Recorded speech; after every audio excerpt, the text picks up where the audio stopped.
Le peigne africain a toujours accompagné les femmes et les hommes afin de sculpter leurs cheveux afro de coiffure magnifique et ancestrale. Mais que se passa-t-il lorsque les Africaines furent réduites en esclavage? 400 ans sans peigne. Les esclaves de maison étaient en contact permanent avec les maîtres. Les maîtres ne voulaient pas voir ces cheveux qui pour eux étaient affreux. Ces esclaves devaient donc porter des tissus pour cacher leurs cheveux.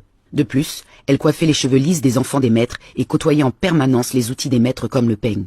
Au fil du temps, les esclaves récupéreront les peignes et les brosses usées de leurs maîtres. À partir de ce moment, le peigne européen sera regardé comme l'outil qui détermine le bon et le mauvais cheveu. Si le cheveu se coiffait facilement au moyen du peigne, alors il s'agissait du bon cheveu. Mais s'il se coiffait difficilement, par les dents trop serrées du peigne, alors il s'agissait d'un mauvais cheveu. Ces détails ont fini par occuper une place centrale dans la nouvelle culture esthétique des esclaves. Une esclave à la peau claire et aux cheveux lisses ou bouclés pouvait être vendue 8 fois plus cher qu'un autre esclave. Ces esclaves devenaient les esclaves de maison et travaillaient donc dans la maison du maître avec des travaux moins pénibles. Ce fait est l'un des premiers liens entre la valeur humaine et la texture du cheveu afro. À partir de ce moment, les esclaves inventèrent des techniques pour que leurs cheveux se rapprochent de ceux de leur maître. La térébenthine et le kérosène étaient utilisés comme agents nettoyants des cheveux. Ces substances, mélangées avec la graisse de porc ou du beurre, étaient étalées sur le cheveu à l'aide du peigne.